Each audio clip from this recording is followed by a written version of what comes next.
Before we bring in the jury, counsel, please approach.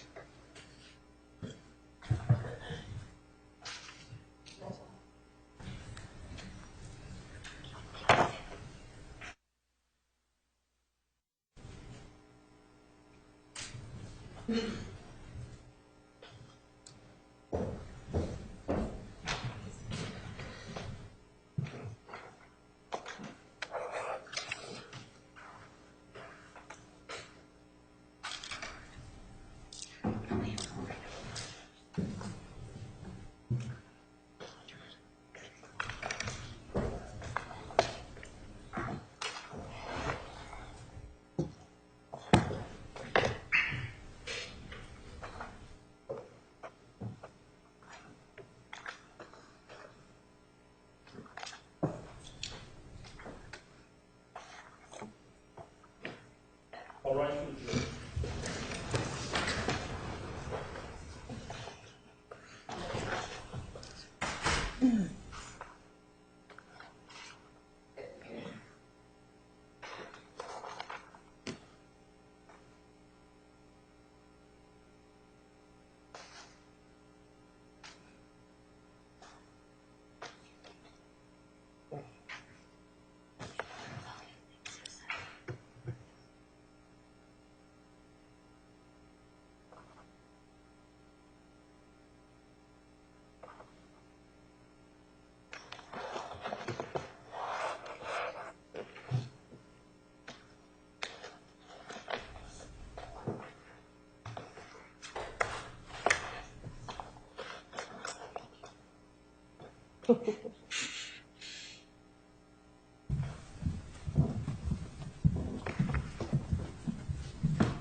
Please be seated. The record will show the presence of the jury, the defendant, and counsel.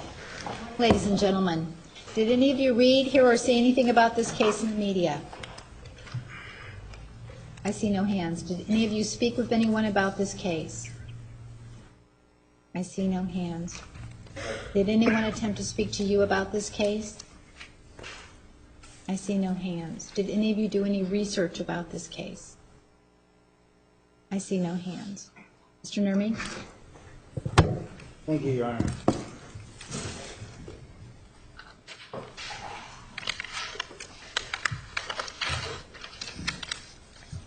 Good morning, ladies and gentlemen. Throughout the course of this trial, The state, both parties presented evidence to you. the state presented a lot of evidence to you, both in terms of direct examination and cross-examination, particularly in cross-examination. Evidence that were snippets, portions of phone calls, portions of... Objection beyond the scope of. Approach, please.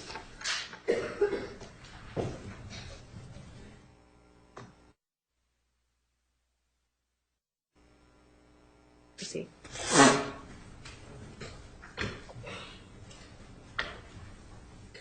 Now, ladies and gentlemen, when the They brought in these snippets, right?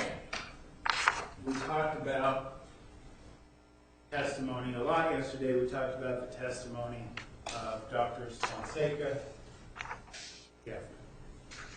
Right, you recall this, the state said, well, they were biased, you can't rely on them, they believed everything. And we'll get to that later. But as it relates to this testimony, right? Remember the testimony when the state was cross-examining Dr. Fonseca, and this issue came up that after Bill Arias smacks his daughter, the issue was Jodi responded, said, "Fuck you, Bill." And the issue presented by the state was, well, she didn't suffer in silence because she verbally responded to something. As if the issue wasn't the slap, but instead that the issue was Jodi's response. when you heard Dr. Fonseca talk about distractions. And the state yesterday even mentioned, well, mischaracterizations, that was her defense. No, that was reality. That was the reality of this situation. And it was the reality of that incident that was attempted to be mischaracterized. The state did this also with Dr. Geffner, didn't they? Talked about, he said, well, Dr. Geffner just believed everything that Jodi said and didn't accept reality, right? Well, we had another one of these snippets, Exhibit 872.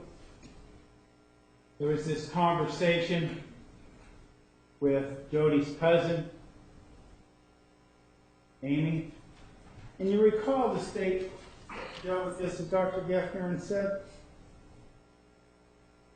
at family functions, Jodi would be snide. She would say things sarcastically with a side smile, and she would be a total bitch. Apart from the state's obvious desire to call my client Jodi. Objection, improper argument. Overruled. The issue of this snippet becomes, again, it's not the entire picture. One portion of it. And I said, well, she's snide and she could be a total bitch as a teenager, right? Well, keep in mind the entire picture. She was being abused by her mother, abused by her father, abused sexually by an older child, had a knife held to her throat by age 12. My God, I guess the state says because she didn't act with perfect etiquette after experiencing all that trauma, I'm going to attack Dr. Geffner's opinion. There is this desire on the part of the state to distract you from the realities of the situation.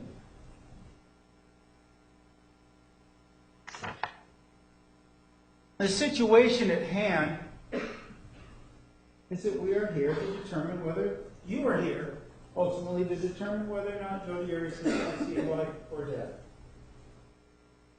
The state held up to you Exhibit 691 and talked about the smile of Jodi Arias and went so far as to desecrate the injuries in the memory of Travis Alexander by saying that the injuries on his neck were a smile. There were no smile. Desecrate a corpse, that's disgusting. Objection, improper argument, personal belief. Sustained.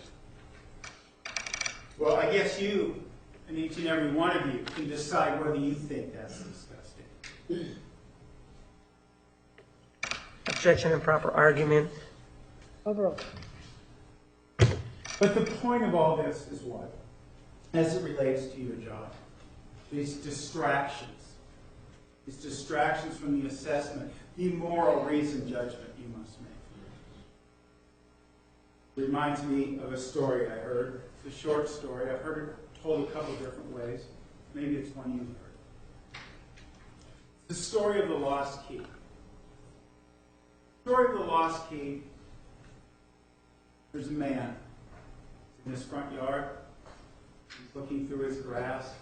He's under the spotlight. And he's on his knees looking for something. Well, his neighbors walk by. Ask him what he's looking for. Looking for the key to his house. He can't get in his house.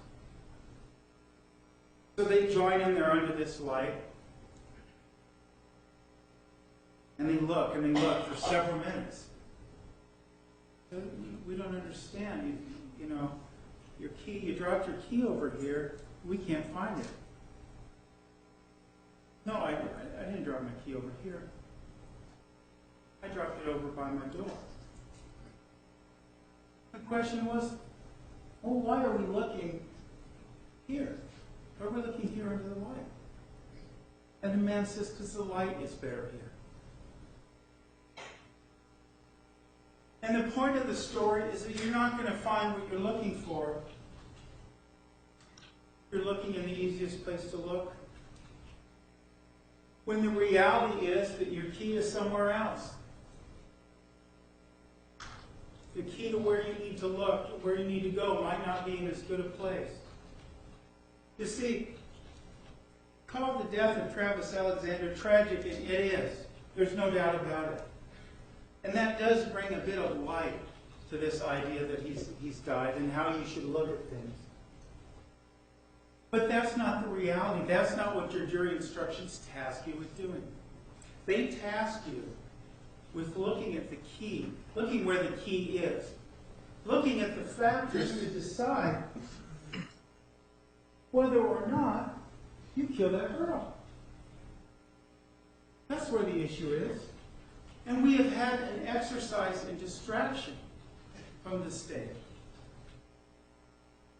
And then it shouldn't be any surprise. Yesterday, the state stands up and starts talking about men on the moon. We're not on the moon. It's February 25th, 2008, planet Earth. Phoenix, Maricopa County. And soon, when I'm done talking to you, and the judge reads your final instruction, you will be deciding the fate of Jodi Arias. Does Jodi, that girl here, not just this girl, that one, do you kill that woman? In order to do that, in order to make your own moral, reasoned judgment, you need to look at the reality of the situation. And that's what I want to do here this morning, is to look at the reality of the situation. The reality of the situation that the state has tried to distract you from. And tried to distract you from in their closing argument yesterday. Let's talk about some of those things, those distractions from reality. One of the things the state said was that the defense and her experts were trying to say that Travis Alexander is a bad guy. But see, the reality is no one on the defense team or none of their witnesses said that. I stepped before you in opening statements and said that it was a tragedy, that he was a beloved young man. I said similar things to you yesterday about the tragic nature of this situation.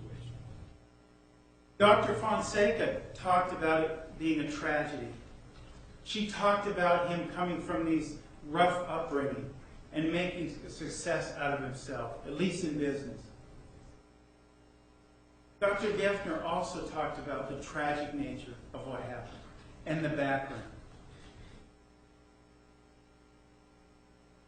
And these are defense witnesses, of course.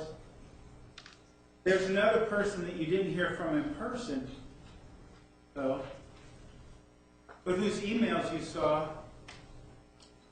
who made her own assessment of this. Not an expert. Someone who made her assessment of what was going on with Travis well before his death in 2008. I'm referring to the email exchange that you can take a look at in Exhibit 561. And remember, this is someone who loved and cared about Travis.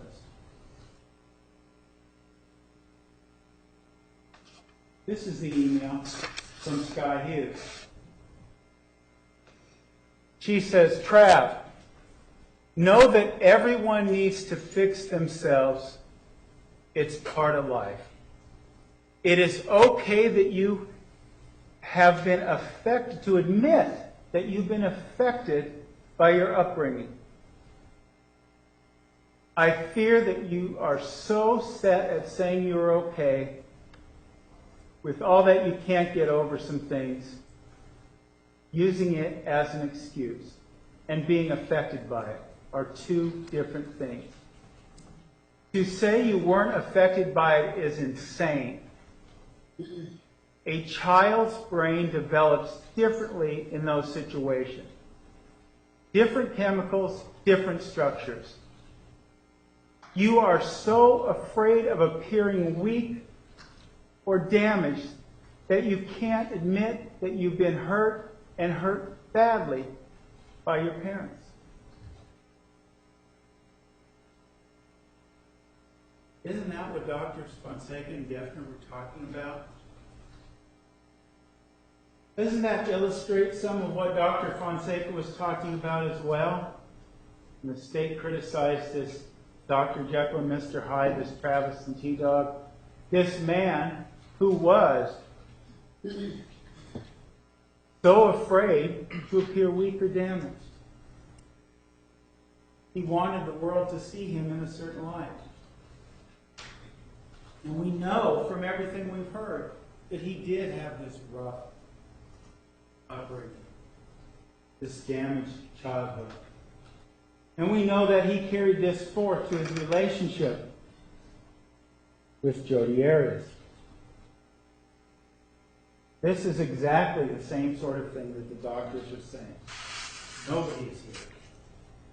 Nobody is here to say Travis Alexander was a bad guy. There's certainly times that he, and even in these same emails, illustrates the reality that maybe, probably, and more than likely than not, because of this upbringing, wasn't the best to women. And he might have been a good guy to a lot of people, but you could see in the emails and the text messages and all the evidence that's presented, he wasn't always a good guy to Jodi.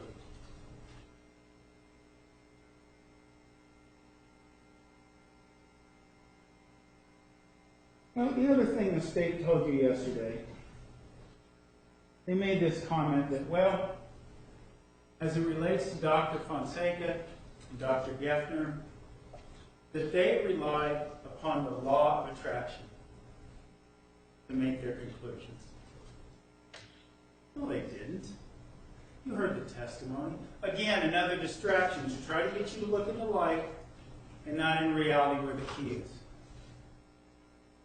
Did any of those doctors say, I've relied on the law of attraction? It was a personal philosophy that Mr. Alexander taught to Miss Arias. It was that. And Dr. DeMarte even mentioned what it was and how it meant something to these people.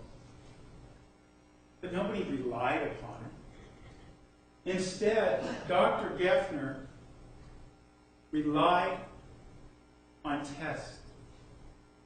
Not just subjective tests, as the state tried to portray it yesterday, but tests with objective measures, validity scales.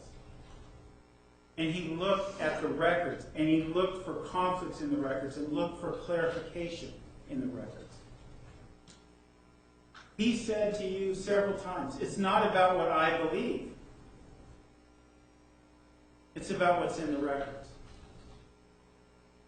They didn't believe exactly what Jodi said too, because it wasn't, as Dr. Geffner said, it's not about what he believed, but what the evidence shows.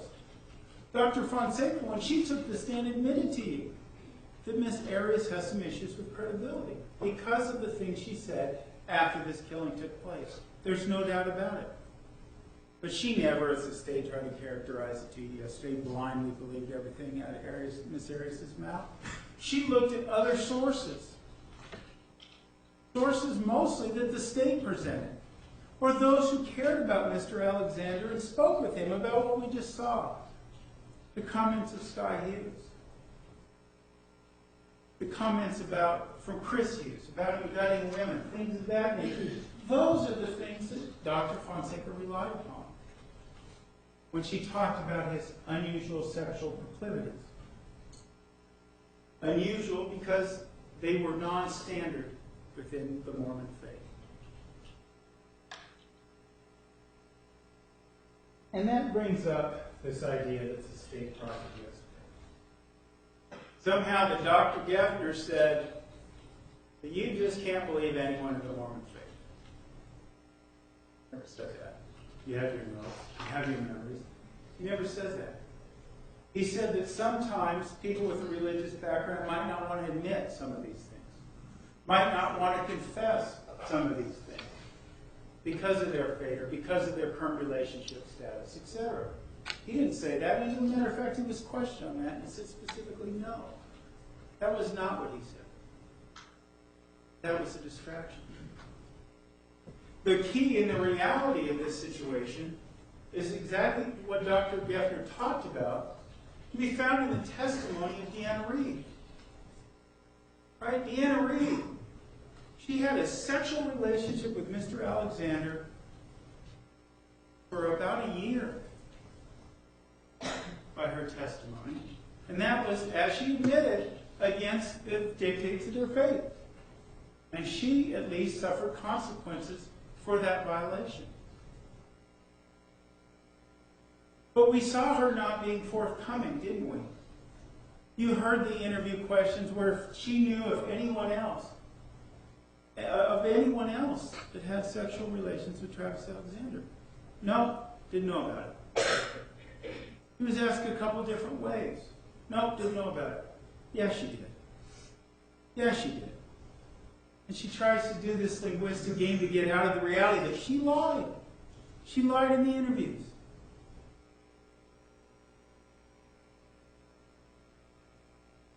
And in that reality, lying, something that brought up too. And we're going to talk about that more this morning. But that is just one example of people in this situation having lost a loved one and now lying for Travis. Lying for Travis after his death is not a phenomenon unique to Jodi Arias. We saw it with Deanna Reed. We saw it with Bishop Parker, didn't we?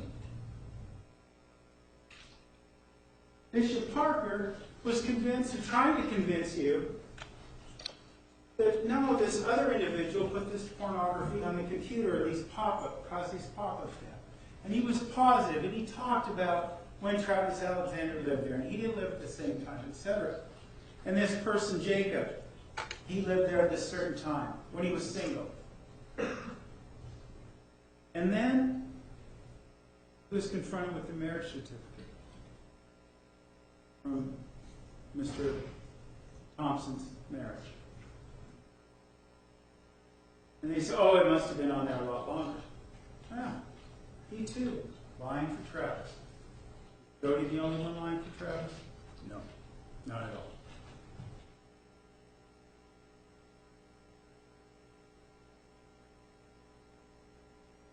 Another thing the state told you yesterday is that, well, that Miss Arias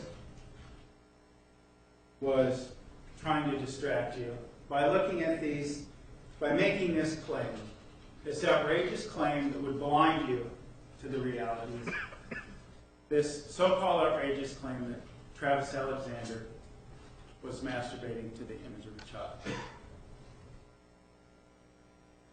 The state, during the course of this trial, tried to do everything to dissuade you. Tried to talk about images and how Mr. Alexander would have been masturbating, etc. All a distraction, right? We have evidence and keys that point to the reality. In that regard, the state invited you to review the phone sex, what we've been calling the phone sex tape, the recording. It's Exhibit 428. I also invite you to listen to this recording. Listen to the whole thing as it relates to this claim. And as you listen to it, keep in mind something else, right? As it relates to Bishop Parker and this issue of pornography on his computer. You heard witness number one, or you heard from witness number one through Dr. Geffner, talk about Mr. Alexander's confession to him. About being abused and about seeking these things out.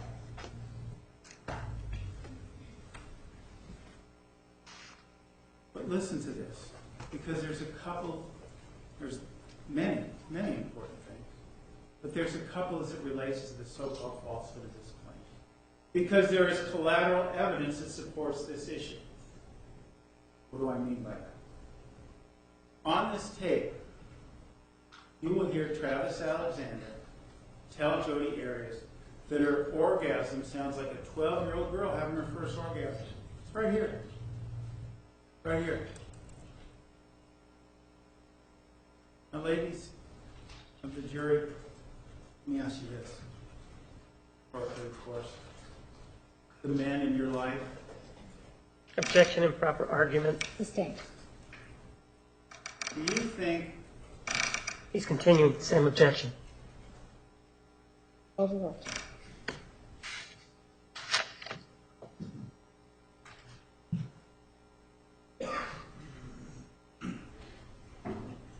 distraction, distraction, distraction, right? Here on this tape, on this CD, right? The CD that he invited you to listen to yesterday. Mr. Alexander says that Jodi Arias' orgasm sounds like a 12-year-old girl having her first orgasm. You think that's appropriate? You think the men in your life that you care about would Objection, say improper that? argument. Sustained. And I ask that the jury be instructed that they should disregard those statements. Jury will disregard the last statement. Think that's normal? Think that's normal for somebody to say? You think somebody says that unless they have some sort of interest? Why did we say that, right? Can't be excused as a moment of passion. Nobody would say that. And even if you were to say, well, we can excuse it as a moment of passion, listen carefully. What does Jodi Arias say? What? And he says it again.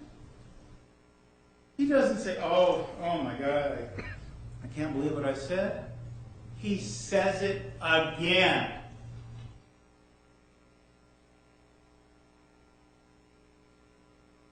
Does he stop there?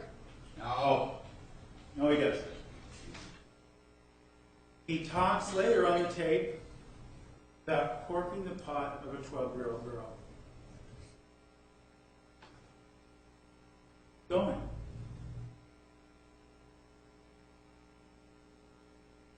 Unconventional sexual proclivity. Right here in 428. It's not just limited to that, of course. It's limited to the phone sex conversation that he had with Jodi Arias, which also relates to this issue of pornography too, doesn't it? Because on that tape, there's talk of different things he wants to do, things he wants to film, scenarios he wants to engage in. Talks about doing certain sexual things with Miss Arias that she doesn't know what it's about. Well, he knows. And I would suggest to you he knows because he's been watching pornography. He tried to clean it off his computer, but he had a long-standing issue and interest with pornography. Some of which would have been maybe perfectly normal, were it not for his faith. Some of it not. Because as it relates to distractions, we have the state come in and say, well, all these teensex.com and all this sort of things that you saw when Mr. Smith testified, well, that was all part of the registry, and that was all put there by SpyBot. Search and destroy, right? You heard SpyBot search and destroy several times. But you also heard from Mr. Smith, as well as the state's own witness, Detective Brown, that these registries aren't just like a big bin where everything goes. That there's different components to a registry, different sections to a registry. And yes, there are parts of the registry where a anti-malware program might go, but not the history.dat file. That is where the browser history of the computer goes. Where there's smoke, there's fire. And think about what the YouPorn videos were. About a girl having sex with her teacher. It's all right here. And it's all right in the YouTube videos, the YouPorn videos, excuse me, that were demonstrated to you. Listen to this. Please accept the state's invitation.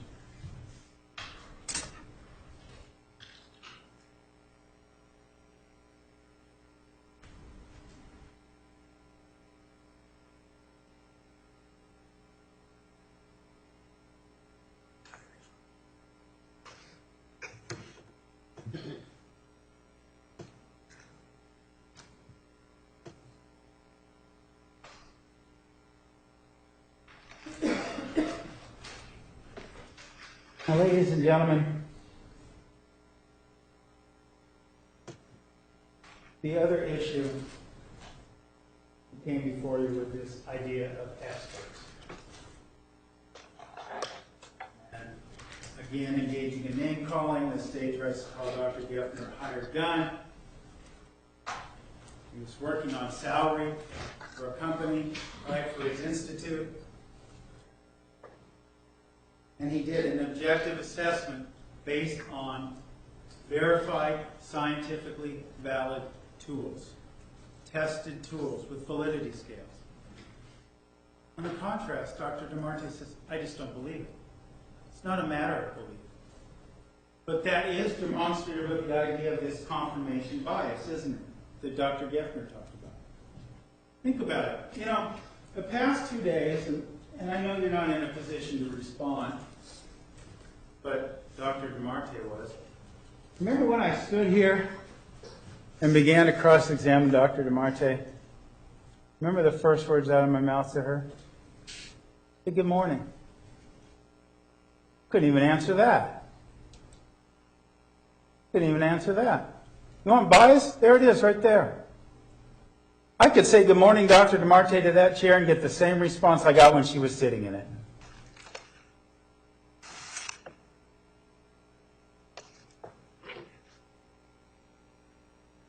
Here's this other issue of distraction that brings back this key story.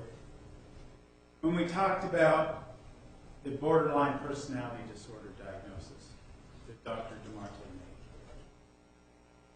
the state said yesterday, well, one, it's not a mental illness. That's what the state said yesterday. Stood before me and said, no, it's not a mental illness. It's a personality disorder. And they're equivalent, but it's not a mental illness. Well, that's not what Dr. DeMarte said. Their own state expert said that that was a mental illness. She preferred to use the words personality disorder. This is in the same way she preferred not to say good morning to me. But she said that they were equivalent. And she wrote that in her report, mental illness. And she admitted to you that Jodi Arias, given the criteria for all personality disorders, all mental illnesses in the DSM-5 or 4 TR that she used,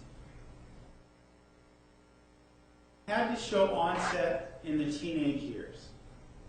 Well before Jodi Arias, who was in her mid-20s when she met Travis Alexander. Well before that. It's not a matter of right from wrong. And we'll talk about mitigating factors and how you assess that. The law and your jury instructions doesn't say that, well, any kind of mental illness, you only have to care about whether they knew right from wrong. No. It is a factor for you to consider. And again, that's a distraction. The other distraction that was interesting yesterday was that the state said, well, look over here, right? Look over where the light is. And they said, the only characteristic about borderline personality disorder was that somebody was intrusive. Well, that was a component of it. Dr. DeMarte talked about Ms. Arias being intrusive with the Facebook pages and the email accounts and things like that. But we also know there was a period of time when that information was freely shared amongst the two. But there was so much more, right? Where the key is right here. There was so much more about borderline personality disorder. It wasn't one thing, one thought, was it? It was about suicidal ideation at a young age. It was about molding yourself to the behavior that the other people want. You heard it all. We talked about it all yesterday. I don't think I need to go over it again other than to say that it is simply not just this one little thing. And the state says, pshaw, just don't even consider that because this is what it is. No, that's just not true. Their own expert told you. And her and I went through the criteria. And she explained it to you. Remember the story about the knee and the scab knee, right? Well, that doesn't have anything to do with intrusive behavior. It's just not wanting you to look where the key is.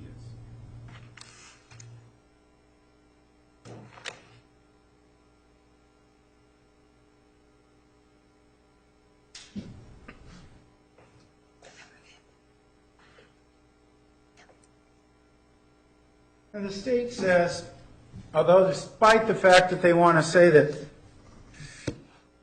Jodi Arias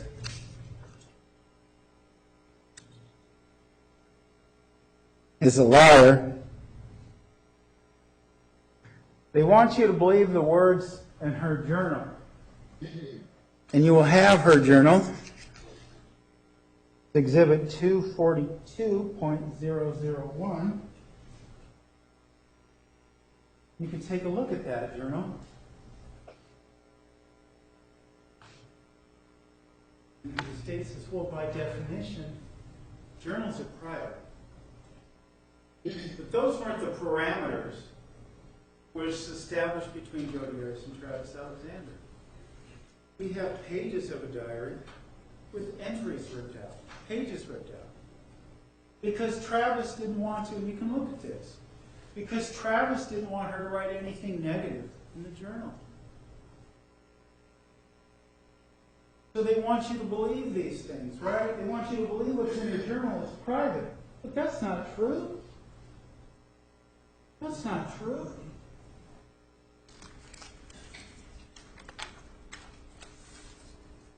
But yet, again, looking at Exhibit 511, they said, well, Miss Arias says, I haven't written because there's been nothing noteworthy to report.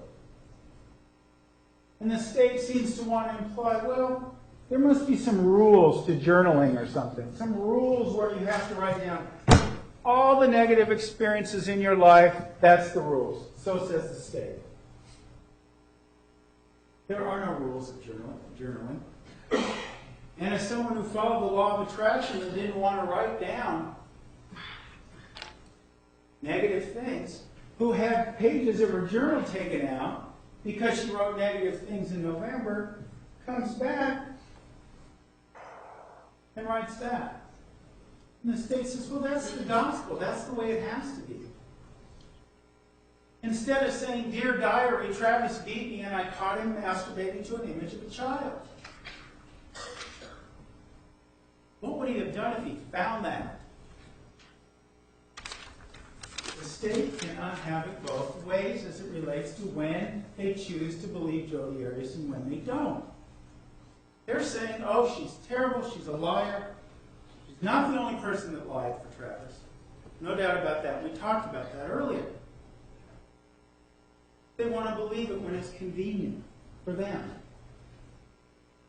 Now suddenly she has credibility in her diary.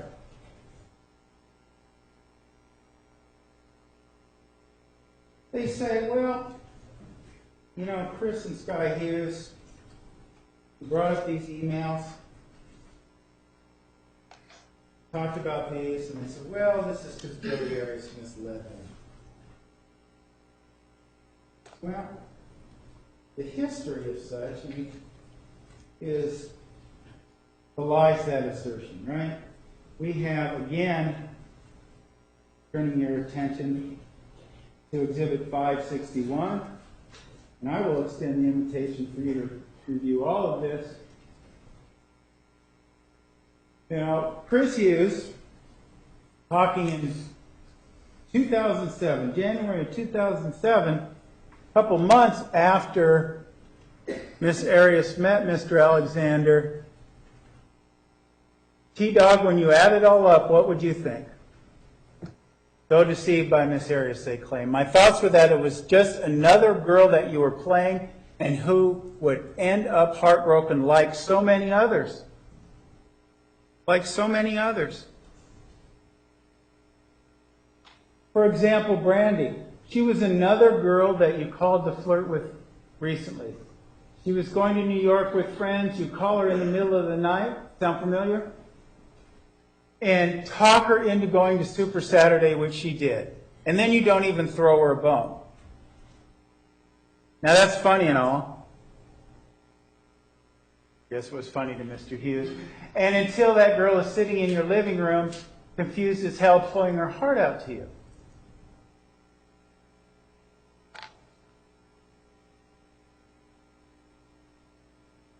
And of course, there is more, right? The T-Dog pulls chicks. But it has both saddened and concerned me how you have hooked up with the ladies and gotten into their hearts only to prove disinterested in the end.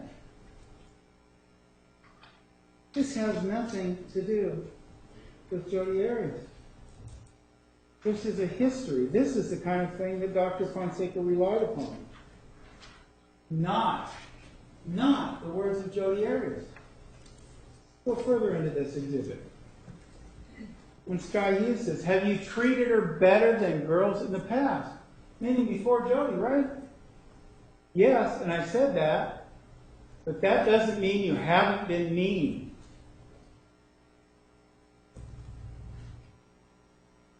You know, in this regard, this idea that, Jodi Arias misrepresented these things,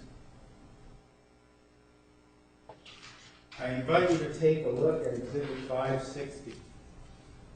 It's an email from Travis Alexander to Sky Hughes that I think is telling to this point. He said, David O. McKay once said, live your life in a way that if you're accused falsely of something, those that know you will disregard the accusation. Look at this exhibit. Did Chris and Sky Hughes, did they disregard the allegation? Did they say, oh, Jodi was telling all this stuff and that didn't sound like you, Travis? No. They said it sounded like him and that it was a pattern, that it was consistent with the Travis Alexander they knew. The Travis Alexander who was struggling with his childhood. That's what all this means. Please, review Exhibit 560.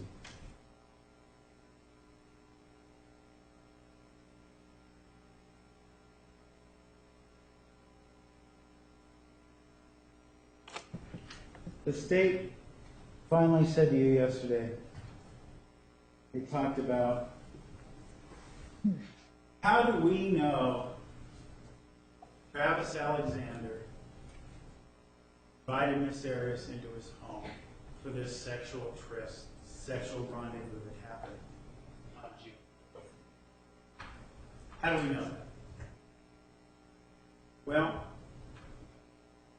plenty of photographs, right? Jodi Arias wasn't invited to his home. We had taken naked pictures of her on his bed. Would he have taken graphic images of her vagina on his bed? Was she not welcome? Was she not invited? He posed for pictures too, naked. Was she not invited? That's how we know. Again, don't be distracted looking to the light. Look where the key is. Look where the key is. Because there is always, when we look at where the key is to this situation and the question we must answer, there is always cooperating evidence. Always. Another exhibit the state proffered to you yesterday said, well, this here is evidence of Miss Arias being manipulative and being deceitful. Exhibit 438. This was the email that Jodi Arias sent to Travis Alexander back in February of 2007. a few weeks after the discussion with Chris and Sky Hughes in the end of January.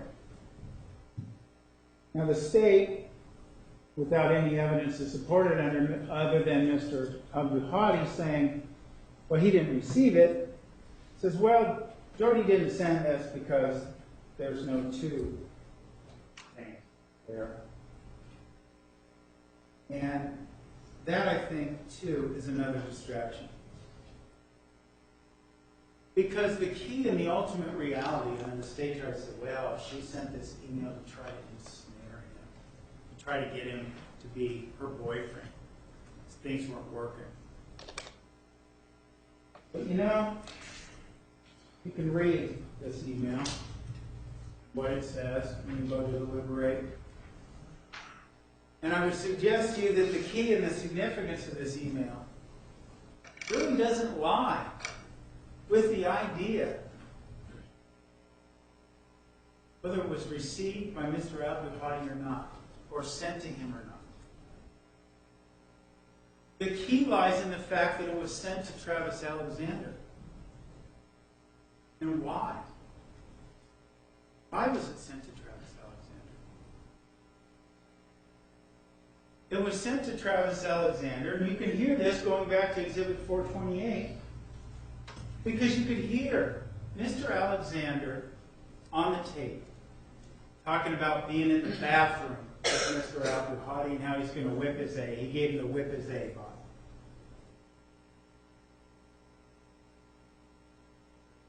He was obviously had some issues with Mr. Abdul Hadi, some jealousy issues, some contention, who knows? You can listen to that on Exhibit 428. But the point is this, and it can go back to that power and control wheel that Dr. Geffner talked about. He sent the email to Travis Alexander because he wanted it. Because he was pissed off about A. You hear it on the tape. And maybe she did it to appease him.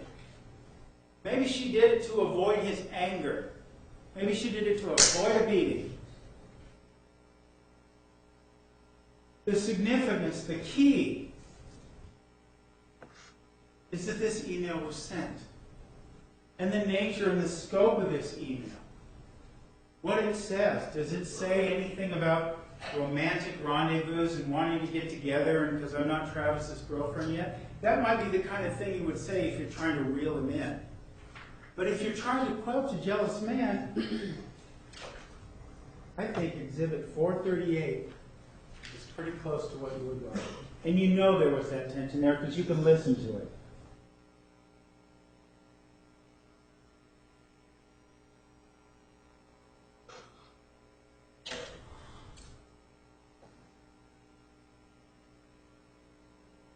Now what about this Exhibit 391? This is the text message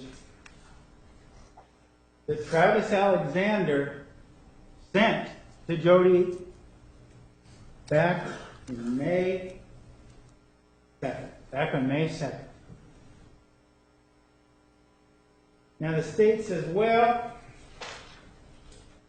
again, looking to distract you, says, well, there's no evidence in Exhibit 440 text messages that Travis sent this text, Jodi received it, etc. But you can see that there are text messages missing out of that conversation. And what the state didn't tell you is that this was a different phone. Objection, improper argument, no evidence. You want, we can approach. Okay. And the state tried to argue without testimony to support it. It tried to say, well, let's count the characters, and that's an improper text message. It violates the rules of text messaging, is what we heard yesterday. That's not what Mr. Dworkin said. Mr. Dworkin said that it was typically that way, but the Helio had a different system. It had a unique system.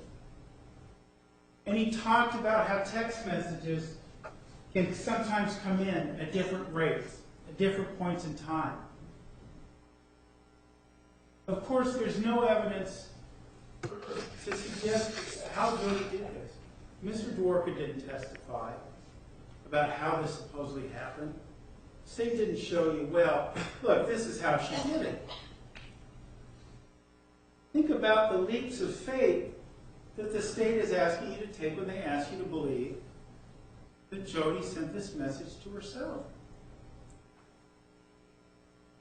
Right? I mean, and we go back to this idea of secondary gain, and we'll talk about that in a minute, but this would be a first example of that, right? She's doing all these things to create this exaggerated state of affairs, right? And that she wrote this because of the comment about abuse.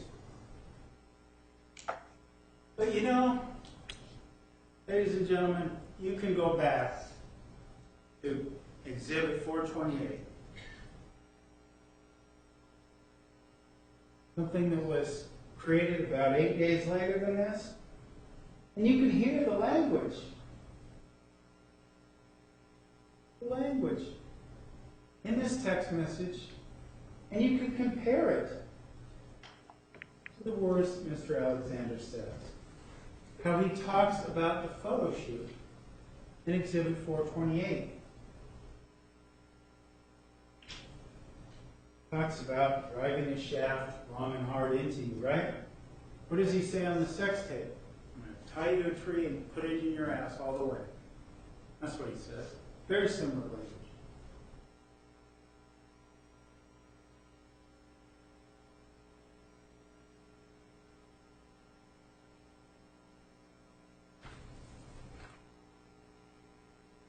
He talks about, in graphic terms, no wonder I blow enormous loads in bed every time. Listen to 428. What does he say, Exhibit 428? He talks about his ejaculation. He talks about his masturbation. And he talks about the size of it.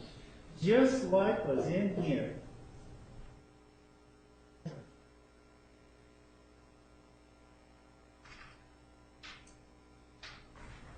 And of course, that was recorded after this, wasn't it?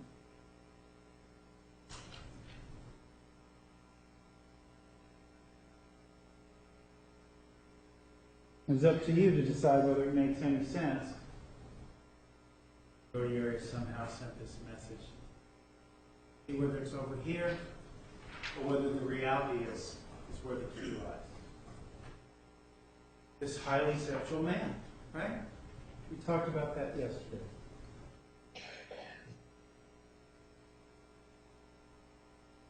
The other thing the state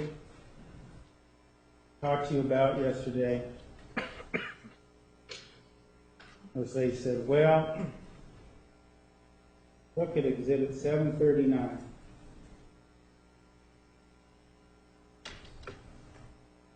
He said, well, Dr. Fonseca was willing to rely on Exhibit 739 as a basis for her opinion of these unusual sexual proclivities. And the state professed to you, well, Mr. Ashdown himself came in, swore an oath, sat down in the chair, and told you that this was a spam email. True, he did. Did Dr. Fonseca say she relied on this email solely and completely? No. She said it was a piece of the puzzle that related to the things you see in Exhibit 428. You hear, excuse me, in 428. It's a piece of the puzzle. Not a distraction, but where the key lies. And yes, while it's true, Mr. Ashdown did come in, raise his hand, sit down in the chair. What did he say? It was important. And I asked him. I asked him about his daughter. Did she have an email account? It was strange that Mr. Alexander would have a 9-year-old's email account. He said, no, that's what seemed funny to me. He didn't have one. This came to my account. And I said, well, remember we talked about his daughter? I said, is that your daughter's name? Yeah. Is it spelled right? Yeah. How did Travis Alexander, the guy you didn't know, how did he get your daughter's name? response was to the effect, I don't know, that's what I'm saying. He was concerned. Piece of the puzzle. The piece of the puzzle.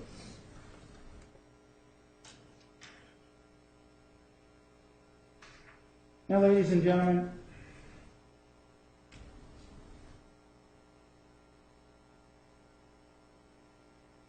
we heard a lot from the state about duty and about the things that were in your jury instructions.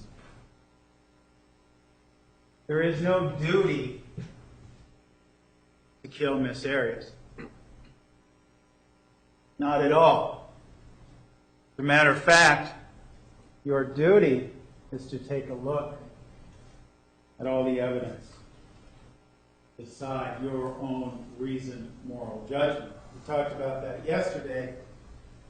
But I think it's important to talk a little bit about it again today because the state attempted to diminish what mitigation is and attempted to diminish the mitigating factors that Ms. Arias is putting forward. I'll show you page 7 of your jury instructions. Mitigating factors are factors that are a basis for life sentence instead of death, so long as they relate to a sympathetic or other aspect of the defendant's character, propensity, history, record, or circumstance. Hers, right? Her life. Mitigating factors are not an excuse or a justification for the defense, but are factors that in fairness or mercy may reduce the defendant's moral culpability. That's what we're talking about. We're not talking about excuses.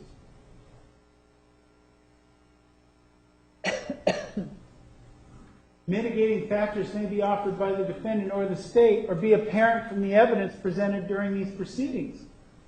And this is what I said just a moment ago. You are not required to find that there's a connection between the mitigating circumstances and the crime committed in order to consider the mitigating evidence. Any connection or lack of connection may impact the quality or strength of mitigation evidence, but it doesn't diminish the fact that it is mitigation. It doesn't have anything to do with the offense. Everything we offered actually has to do with the offense. It has to do with the different nature of this relationship that I talked about. Jodi Arias, up until this point in time, on June 4th, 2008, lived a life that is deserving of not having it taken now.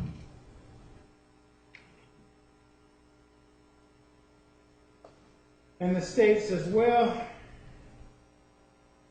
the state tries to say, well, she killed him, and you should kill her. Let the killing continue, right? But the fact that the defendant has been convicted of first-degree premeditated murder and an aggravating circumstance was found is unrelated to the existence of mitigating circumstances.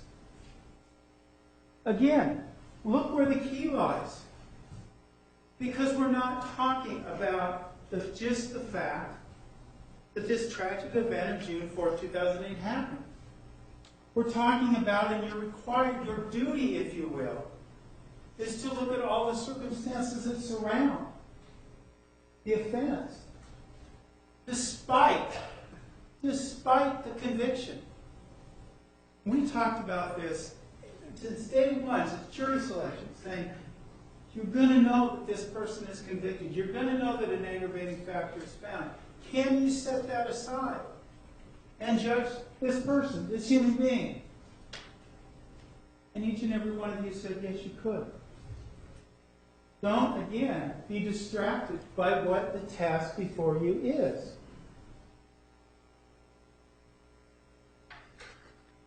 Now, in its comments yesterday,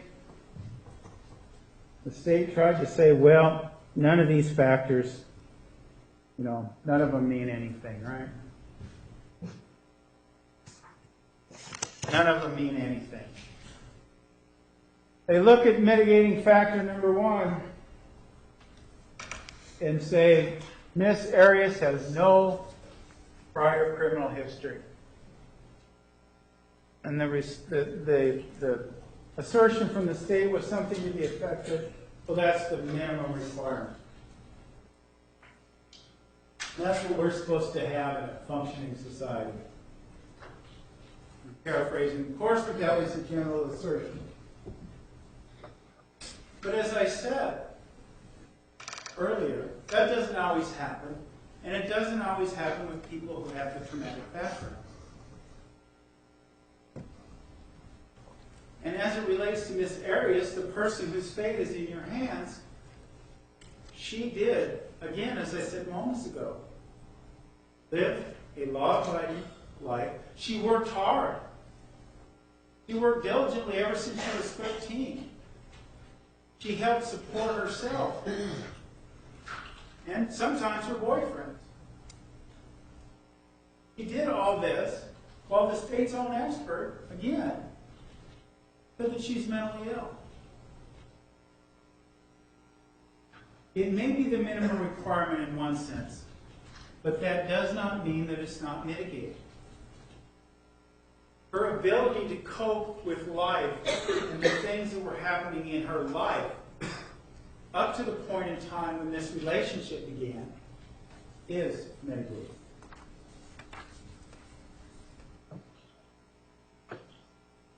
Again, 27 years old when she committed the offense. The state says, well, she should have known better. She knew right from wrong. But again, we talked about it yesterday, and we won't go into it again today, this diagnosis, of borderline personality disorder and all the things that related to it, the teenage-like behavior, that sort of thing. We talked about that. But again, we have this distraction, right, where the state says, well, you just look at the number and she should have known better. That's not what the law says. The law says you have to look at the entire person. Remember, that's the promise you made to both parties and the court, that you would look at this entire person, her life, from her birth to the day she sits here today. That's the promise you made. And the law says your duty, if you will, again, is not to kill Miss Arias, but to consider all these things.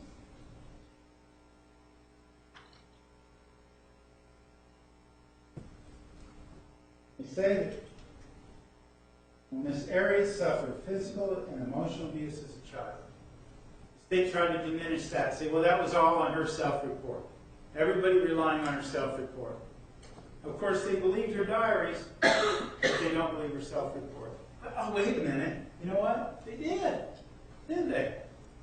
Dr. DeMarze sat up before you and relied on that self-report as her basis for the invalidating environment that created Jodi Arias' mental illness. The state's own doctor. They sat up here yesterday, or stood up here yesterday, and told you, it didn't happen. But they must have forgot their state's own doctor relied upon that evidence.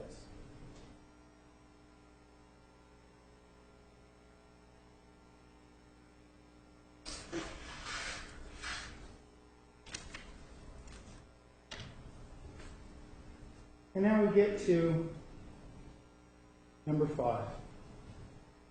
Get down to this. Number 5. Miss Arias suffered physical and emotional abuse during a relationship with Mr. Alexander. Again, self-report, we talked about domestic violence existing in secret and the misogynistic approach that the state wants you to take to domestic violence. Keep it in the closet.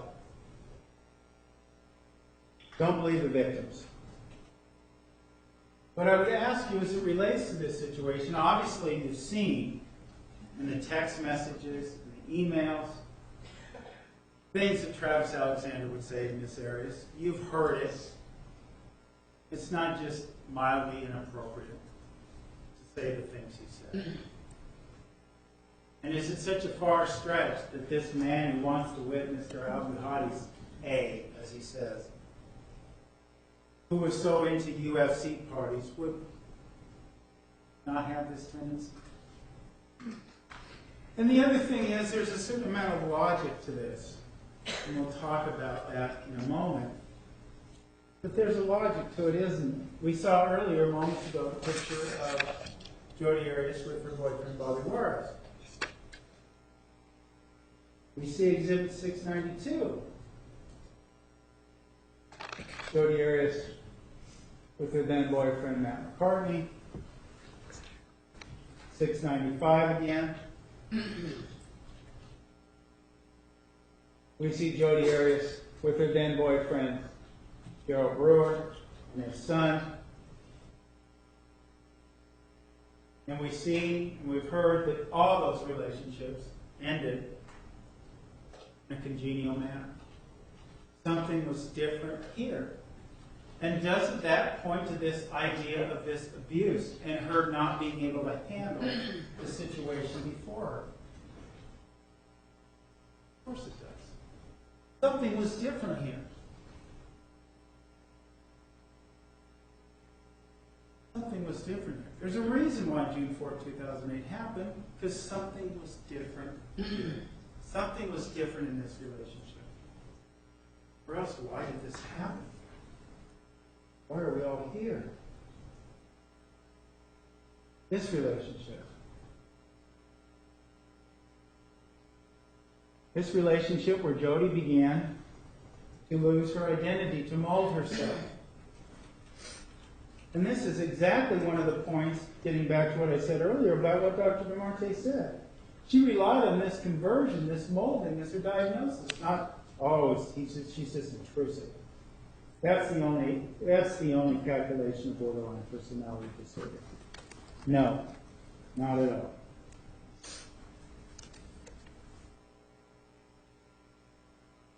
You say, well, there's no physical or emotional abuse, so mitigating factors number 6 and number 9, well, they don't really exist because there was none of this abuse. But you can see the signs of the abuse that we just talked about. And you can see that there was something different. Because what happened on June 4th? Why did we go from this sexual encounter to this killing? Why?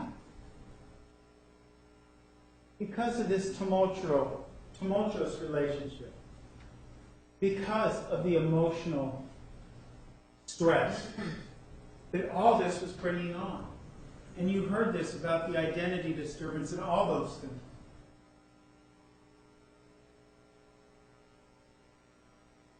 And the state tries to trivialize Ms. Arias' diagnosis of post-traumatic stress disorder. They say she lied about what happened in that test. Therefore, there was no post-traumatic stress disorder. And the Dr. Geffner, quote-unquote, straddled the fence because Dr. Geffner said that it was a diagnostic impression.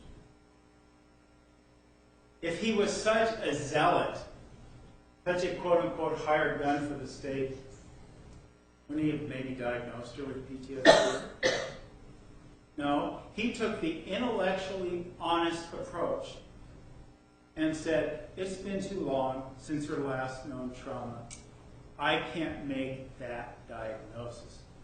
I see that other doctors that spoke to her more recently than I did, more contemporaneously to the event, did diagnose her with this, but I can't do it because of the time. It's not like a hired gun. No. I would suggest to you that it sounds like a man, a learned man, and the state says, well, forget about these learned people. But I don't think you should do that. And says, no, this is my diagnostic impression, and it's based on testing with validity scales. It's not based on a false event. It could be based on one of many events, none of which were disputed by the state, and as a matter of fact, all of which were endorsed by Dr. DeMarte as having occurred as part of the invalidating relationship and having invalidating childhood environment, rather. All of that. And she said all of those could be sources of PTSD. Is Dr. Geffner the biased one, or is it the doctor who has a part-time job testifying for the state in these cases? Or she raises her rates to $300 an hour. If you look at the ad when she misrepresents herself in about her years of practice, you can see she charges $100 and $200 for therapy. She charges $300 to come in here. Let's keep her part-time job. Not biased as it relates to these issues, as it relates to her beliefs, because she's the one who talked about her beliefs. I don't believe this, I don't believe that. Be the doctor that couldn't even say good morning. That'd be the one. Ladies and gentlemen, we're going to take a 10-minute recess. Please remember the admonition. You are excused.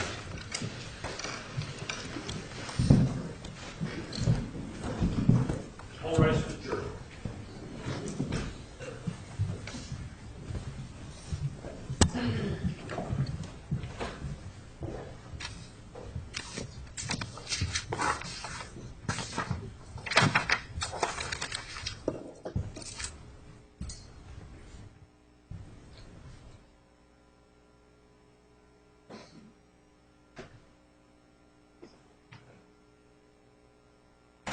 We are at recess.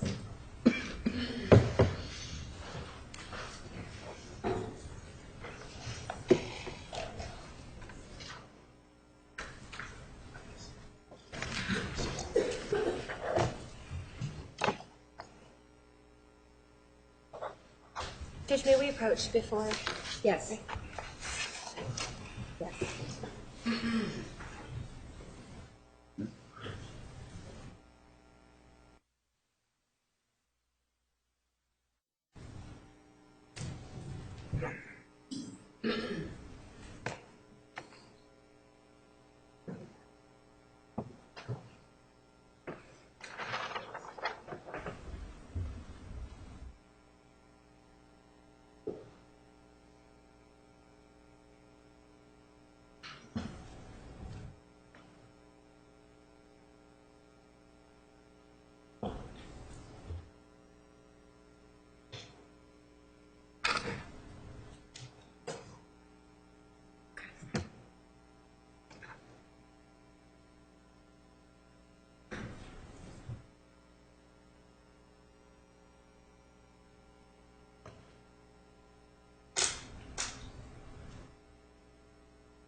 All rise for the jury.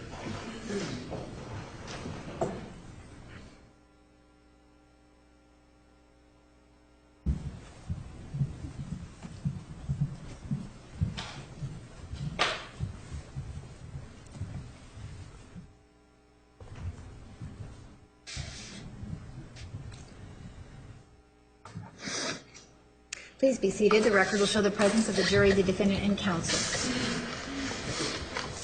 Mr. Nomi, you may continue. Ladies and gentlemen, you're just, before we broke going through the factors, mitigating factors, and the one we didn't touch on yet was number 3. Miss Arias was remorseful for conduct. And the state says, well, she's not remorseful for her conduct because she's saying all these things about Mr. Alexander. And there was discussion about secondary gain of saying these things. And there's no doubt about the fact there's secondary gain, right? But when did that secondary gain begin? Because again, let's not look by the distraction, let's look at where the key is. Where did that secondary game began. And she was arrested. 2009. July of 2009. That's when it began. Did she say to Detective Flores all these things were happening when he interviewed her in July and after he arrested her? No. It would have been highly advantageous of her to do that, wouldn't it? And she wouldn't be this liar that the state is portraying her to be. Her secondary game would have begun then. But she made up stories. She didn't want to admit the truth. She didn't want to discuss the truth of the situation, the truth of her relationship with Mr. Alexander. The same way Deanna Reed didn't want to talk about the truth of the relationship with Mr. Alexander. Lying for Travis.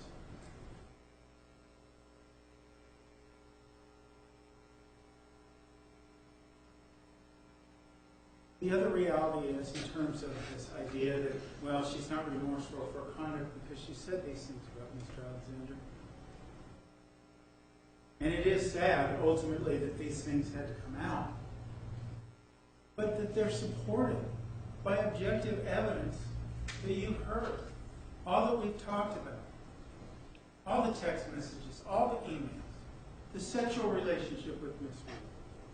The pornography, all of it. Supports what she's saying about her relationship with Mr. Alexander. As does the logic of the fact that this relationship was something different. The remorse we talked about yesterday is something that you get to judge for yourself. Saw Miss Arias on the stand. And she said, as I said yesterday, because what I did was so horrific that I could never imagine myself doing that to another human being. And if you look at Jodi Arias' life, the lack of criminal history that she held on to despite mental illness. All the things we've been talking about, that's true. There's one email about her indicating kicking walls, but that's it, right?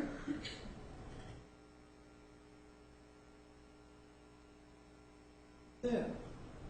Her whole life up to this point was different, so vastly different than the events of June 4th, 2008.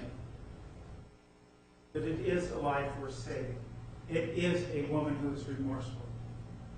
And you know, there was this other indication by the state that, well, somehow this Helio phone, when it was reported stolen and things of that nature, there was some attempt to dialogue on that. Miss Arias had possession of that phone with that conversation on it and that text message on it.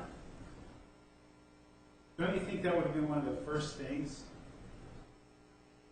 that she provided to Detective Flores? Don't you think it would have been found in her home when they arrested her? No, because no one knew where it was. They thought it was stolen. And you can look in the journal. It will talk about the theft of this cell phone and Miss Arias' concerns about it. Ladies and gentlemen, the point is, apart from those things that she said about the killing, what Miss Arias has said about this relationship and the dynamics are true. And they are factors for you to consider here as you make your judgment. Again, there was this talk of duty, right? Well,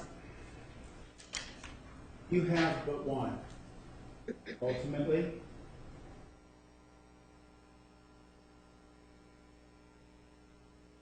you must reach a reasonable moral assessment about which sentence unjustified is appropriate. You must decide how compelling or persuasive the totality of the mitigating factor is when compared against the totality of the aggravating factors and facts and circumstances of this case. It's not mathematical. Made in light of each juror's individual qualitative evaluation of the facts of this case, all the facts of this case, the severity of the aggravating factors, and the quality of mitigation. That's your duty.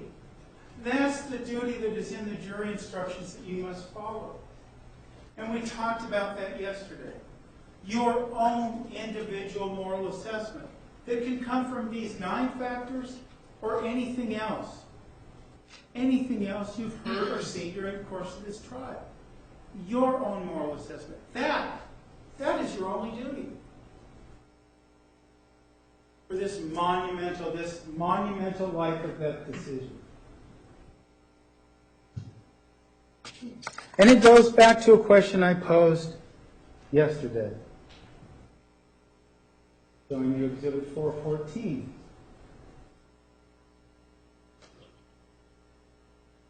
Do you kill Jodi? You kill the girl in this picture.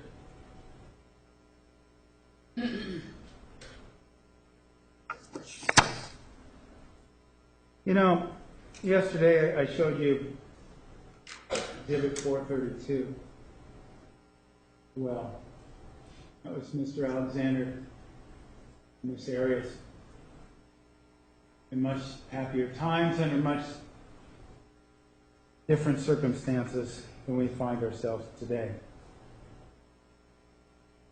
But the question is, as it relates to your duty, is your moral judgment or belief that these 2 people, both who had tragic backgrounds, both who brought that to the relationship, who died? Objection, improper argument as to both people. Approach, please.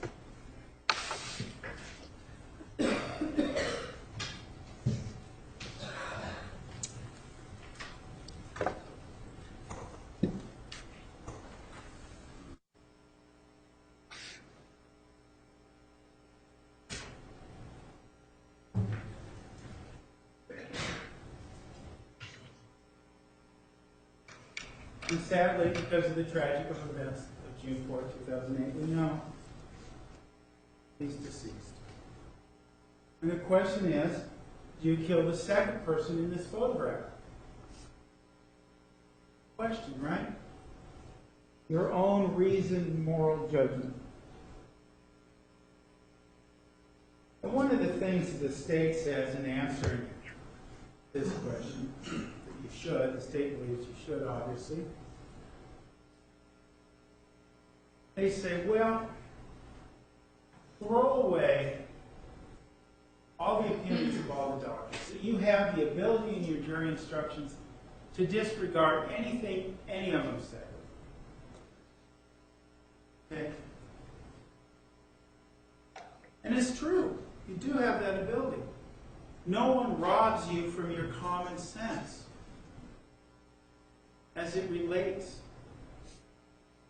to this issue, as it relates to this decision, this moral judgment, this moral assessment you must make. Okay. If we did it that way, where would the key still lie in this situation? Well, let's think about that for a minute. We know that Travis Alexander had this rough upbringing, this rough background, where he witnessed domestic violence in his home. And we heard the words just a few moments ago, read the words, and I spoke them as well, from Sky Hughes, about this man who was struggling with this part of his life, and who was trying to deny that this part of his life still affected him. And you heard that was the man who introduced himself to Jodi Arias in September of 2006. That was him. And we can see in Exhibit 733, throwing away what the psychologist said, and just looking at what Mr. Alexander says. This excerpt from his blog that we talked about with Dr. Fonseca. He is trying to deny what happened to him and showing how you can overcome it. I pray that you will allow the words you read stare deep into my eyes and instill that there isn't anything you couldn't do. That's what his grandpa Vic said to Travis. My desire is that this book will do what Grandpa Vic did for me. Help me believe what is already true. That you are special. This was the man he wanted to be. And this is the man who believed Jodi Arias was special. Didn't he? Common sense tells you that. They traveled together. They shared intimate moments together. He converted her to the Mormon religion, baptized her. Travis thought she was special. Wanted everyone to think that they were special. They want you to disregard that. But when we use common sense, stepping away from the doctors, we can see between the words of Scott Hughes and Travis Alexander, this is what was going on. But it was also going on at the same time that this sexual behavior was going on. The same time these other things were happening. These sexual relationships with Deanna Reed, the pornography, all those things, right? All unrelated to what a doctor says. We know that. And we know what Jodi Arias was through. We just saw pictures of her with her in her relationships with Bobby Warren, her relationship with Matt McCartney, and her relationship with Daryl Brewer. How they all ended differently. Common sense tells you that, right? You don't need a doctor. Common sense tells you that there was something different here.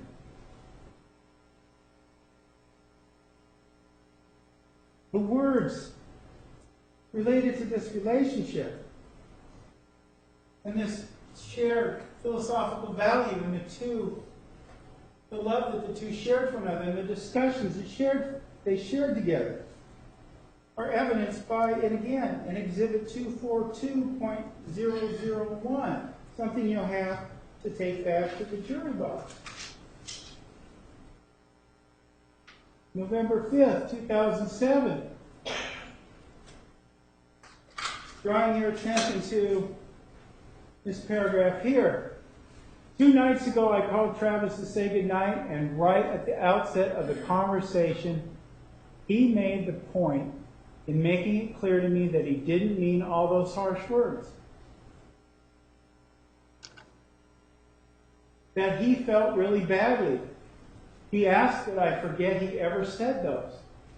Part of forgiving, in my opinion, is to forget and let go. It reminds me of the lessons in RS 2 Sundays ago with Jeffrey Holland's article, Speak with the Tongue of Angels. I find it interesting and tragic at the same time that once words are spoken, they cannot be unspoken. Even now, even still, I'm haunted by those words. As another statement just popped into my mind. I won't write it down, however, as I promised to Travis that I wouldn't do so as part of forgetting it. I guess writing things down sometimes helps me process complicated, emotionally wrenching situations. And it goes on to talk about the gospel. But the point is, we can see the dynamics in this relationship, can't we? You don't need an expert to read what was there. You can see these intimate moments. You can see evidence in a few moments ago, yesterday, the words in Jodi Arias' journal were gospel to the state. And they should be just as telling now about the dynamics, about the hurtful words. about the fact that there was abuse in this relationship that made it different. This relationship that we see here was different. And as you heard moments ago, Jodi, right there, the woman whose life is in your hands, right there. The regret and the horror she feels for having done what she did, for having caused the pain that she caused. Of course, the question for you as you look at this picture is one I said earlier, yesterday. Do you kill the woman that Travis Alexander loved? Ladies and gentlemen, heard about Travis Alexander. I would fill this room up with love. His goals for compassion in 2008. You have an opportunity to render a verdict not to death, not out of vengeance, but you have the opportunity to return a verdict of life. A verdict that is based out of love and compassion for the woman Travis Alexander loved. That woman right there.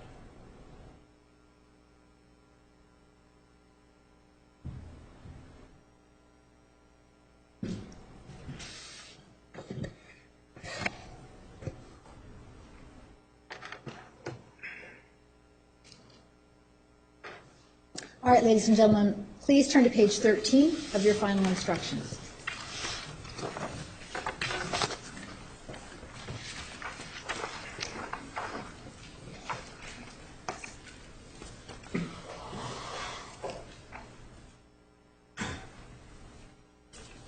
Your foreperson will preside over your deliberations. You should discuss and then set your deliberation schedule. You are in charge of your schedule and may set and vary it by agreement and with approval of the court. After you have decided on a schedule, please advise the bailiff. After setting your schedule, I suggest that you next review the written jury instructions in verdict form. It may be helpful for you to discuss the instructions in verdict form to make sure that you understand them. Again, during your deliberations, you must follow the instructions and refer to them to answer any questions about applicable law, procedure, and definitions. You are to discuss the case and deliberate only when all jurors are together in the jury room. You are not to discuss the case with each other or anyone else during breaks or recesses. The admonition I have given you during these proceedings remains in effect when all 12 of you are not in the jury room deliberating. My previous instruction regarding how to communicate with me still applies during your deliberations. Should any of you, or the jury as a whole, have a question for me during your deliberations, or wish to communicate with me on any other matter, please utilize the jury question form that we will provide you. Your question or message must be communicated to me in writing and must be signed by you or the foreperson. I will consider your question or note and, if necessary, consult with counsel before answering it in writing. I will answer it as quickly as possible. Remember that you are not to tell anyone, including me, how you stand, numerically or otherwise, until after you have reached a verdict or have been discharged. The penalty issue is now submitted to you for decision. When you go to the jury room, your foreperson will preside over your deliberations and sign any verdict. In order to return a verdict, all 12 of you must agree on the sentence to be imposed. Please mark your decision on the verdict form provided. You will be given one form of verdict on which to indicate your decision. It reads as follows. Verdict. We, the jury, duly impaneled and sworn in the above entitled cause, do, upon our oaths, unanimously find, having considered all of the facts and circumstances of this case, that the defendant should be sentenced to life in prison or death. You will check the appropriate box. The foreperson will then sign the verdict form and put his or her juror number. All right, at this time, the clerk will select the 2 alternate jurors by lot.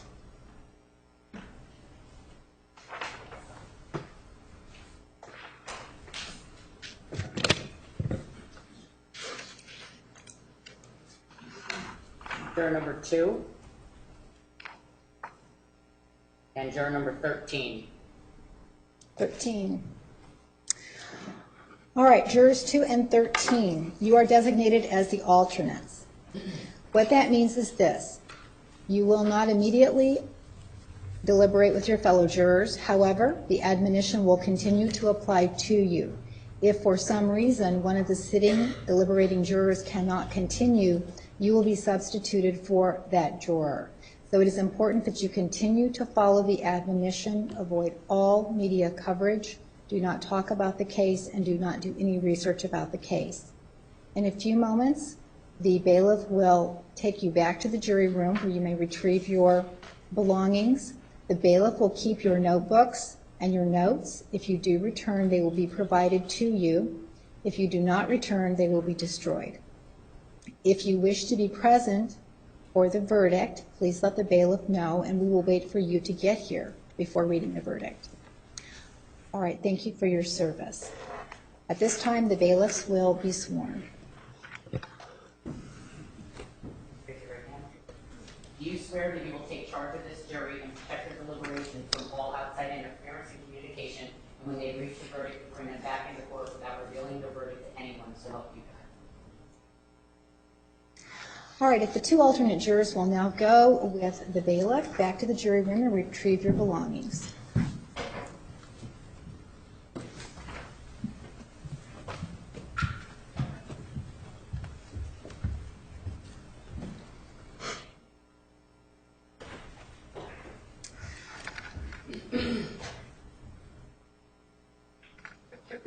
Ladies and gentlemen, it is close to noontime. You may go back and begin your deliberations. You may take a lunch hour. Just let Randy know when you intend to return. In a few moments, the clerk will bring back all of the exhibits, and they will be with you when you are in the jury room deliberating. Are there any questions at this point? Thank you. You are excused. All rights reserved.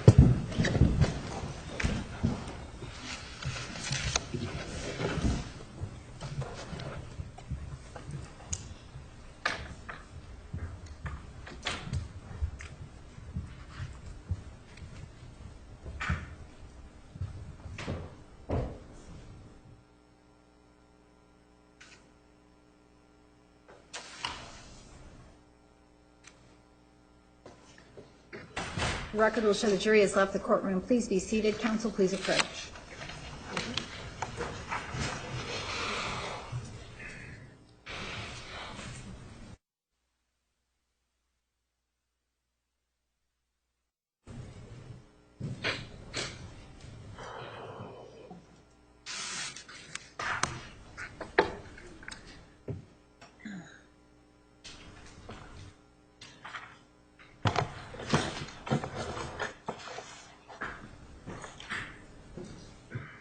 Something that was in the journal?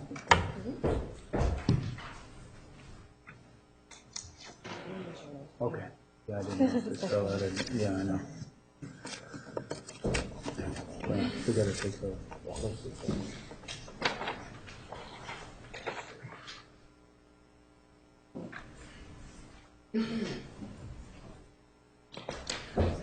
We are at recess.